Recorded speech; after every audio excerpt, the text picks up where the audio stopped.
92.7 big FM पर मैं हूँ मधुरिमा निगम और आप सुन रहे हैं कुछ पन्ने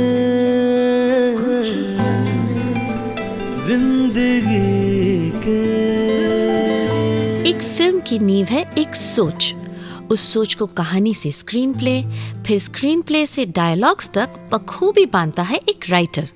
और अगर गानों में से शब्द गायब कर दे तो वो बस एक धुन रह जाएगी। कभी सोचा है शोले में से अगर ये डायलॉग गायब कर दे कितने आदमी थे? या फिर कल हो ना हो गाने से लफ्ज गायब हो जाए तो वो सिर्फ बैकग्राउंड स्कोर बन के रह जाता।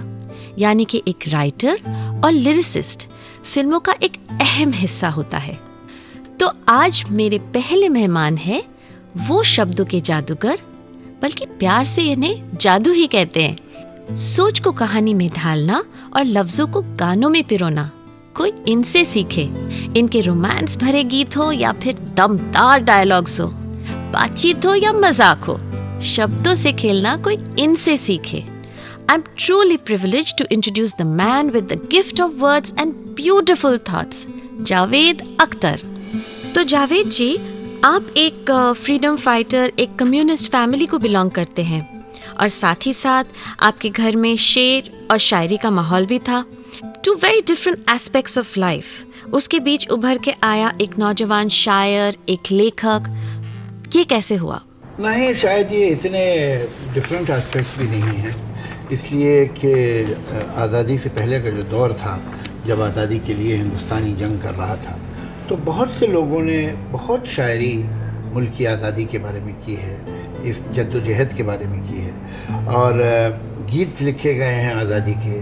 जो सत्याग्रही होते थे, जो सुबह निकलते थे जुलूस लेकर, जो शाम को दिए लेकर चलते थे, तो उन गीतों को गाते थे।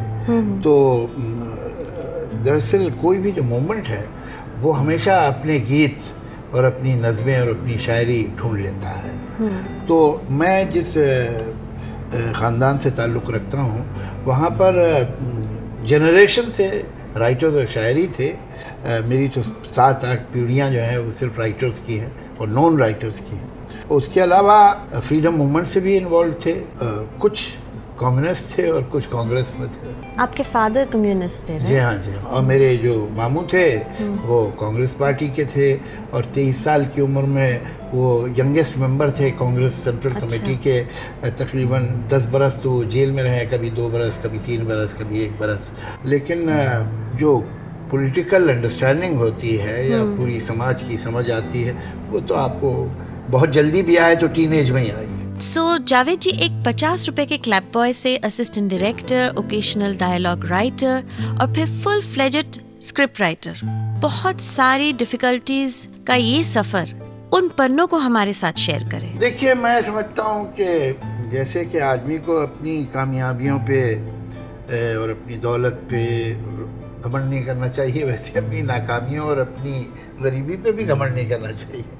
तो हम लोग कभी कभी क्या करते हैं, ख़ास तौर से जब उस स्टेज से गुजर जाते हैं और ज़िंदगी में किसी ठीक ठाक जगह पहुंच जाते हैं, तो पीछे मुड़ के देखते हैं, बड़े घमंड से बताते हैं मेरे साथ ऐसा हुआ था, मेरे साथ वैसा हुआ था। लेकिन उसमें इतना कोई उसको अपने दुख जो है उन्हें मेडल बना के आदमी सीने पे लगाए, वो भी कोई अच्छी बात नहीं। उस ज़माने में इतना आसान नहीं था, क्योंकि सिर्फ फिल्में थी और वो भी एक ख़ास तरह की फिल्में। तो आप आए तो या तो आपको वहाँ काम मिल गया है, वरना फिर कुछ भी नहीं। ये तो हमने जाना कि जावेद जी ने इस लंबे सफर को कैसे तय किया, पर अब जानेंगे सलीम जावेद का सफर। तो सुनते रहिए कुछ पन्ने